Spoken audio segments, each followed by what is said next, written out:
Lelaki ni dia adalah makhluk terakhir keluar daripada neraka. Kata Rasulullah, aku tengok mukanya, aku tahu namanya. Tuan-tuan jangan berdoa untuk jadi lelaki tu.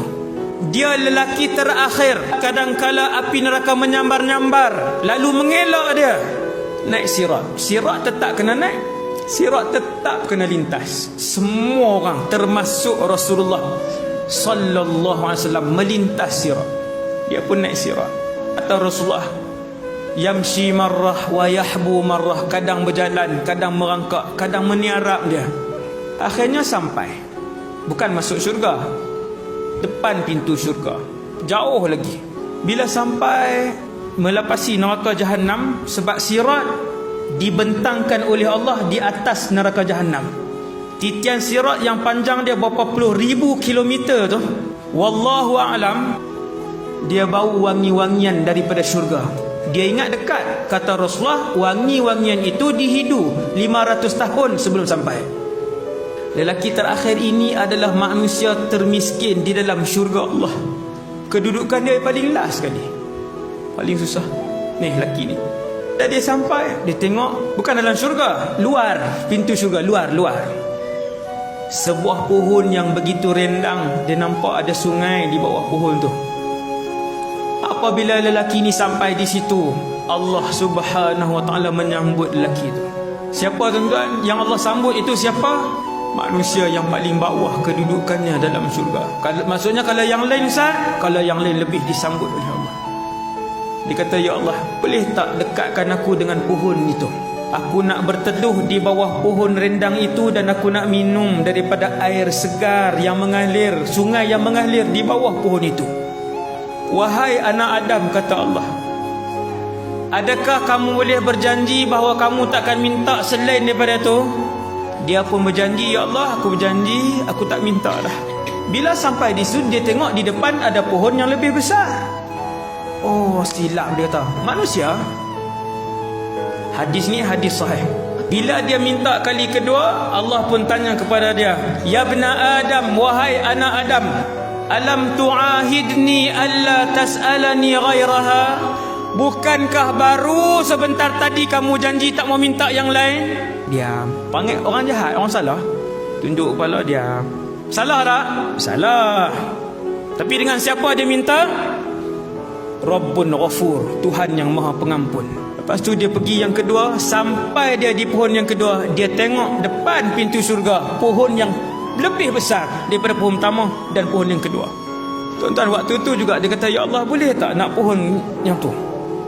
Last dia kata, Allah Ta'ala kata, ya bna Adam, abdi, hamba aku, alam tu'ahidni alla tas'alani ghairaha? Bukankah sebentar tadi kamu berjanji untuk tidak minta yang lain? Tunduk dia. Tak cakap, orang salah. Allah Maha menyayangi. Yang inilah yang kita sebut setiap hari, Bismillahirrahmanirrahim. Bila dia minta, Allah Ta'ala bagi. Allah Ta'ala kata pergi, pergi. Dia pun pergi duduk depan pintu syurga. Bila duduk depan pintu syurga, ada apa tuan? Nampak dalam syurga. Bila nampak dalam syurga, dia pun minta. Dia kata, ya Allah, boleh tak nak masuk dalam? Manusia, subhanallah, Allah izinkan dia masuk dalam.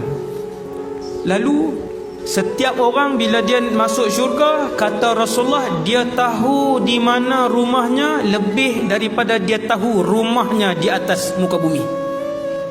Syurga kan luas, istana kan banyak. Dalam syurga semua istana, tak ada rumah 2 tingkat. Semua adalah istana, rumah agam, istana yang besar.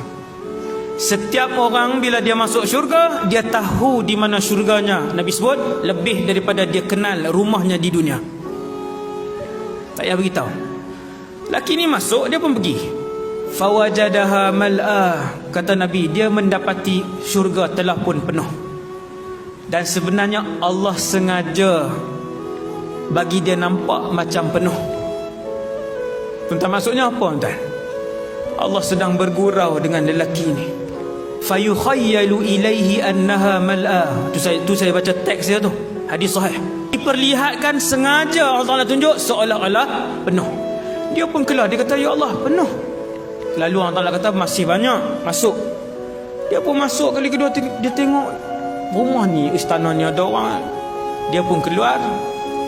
Lalu Allah SWT sebut, atadhkuru zaman alladhi kunta fih.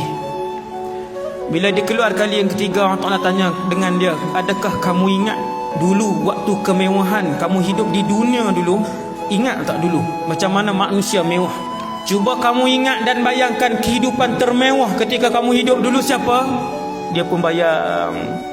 Allah pun sebut kepada lelaki yang paling bawah kedudukannya dalam syurga ni, kata Allah, aku berikan kepada kamu sekali ganda dengan keadaan muka bumi aku. Satu bumi Allah Ta'ala bagi, satu bumi. Aku berikan kepada kamu 2 kali ganda kekayaan bumi. Aku berikan kepada kamu 3 kali ganda kekayaan bumi. Aku berikan kepada kamu 4 kali ganda kekayaan bumi. Ketika Allah sebut asyrata ad'afid dunya, aku berikan kepada kamu 10 kali ganda bumi. Dia pintas kalam Allah ketika itu. Dia kata, atastahzi'u bi wa anta rabbul alamin. Wahai Allah, kenapa mempermain-mainkan aku sedangkan kamu Tuhan sekalian alam?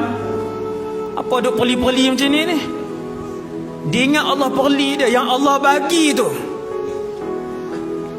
yang Allah bagi asyarata ad'afid dunya, 10 kali dunia kepada lelaki itu.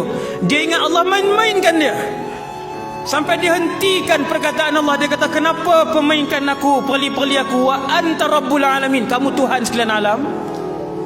Allah Ta'ala pun sebut kepada dia, inni ala ma asya'u qadir. Sesungguhnya apa yang aku sebut itu, itulah pemberian aku kepada kamu. Dan aku Allah, aku memberikan apa yang aku nak kepada hamba aku.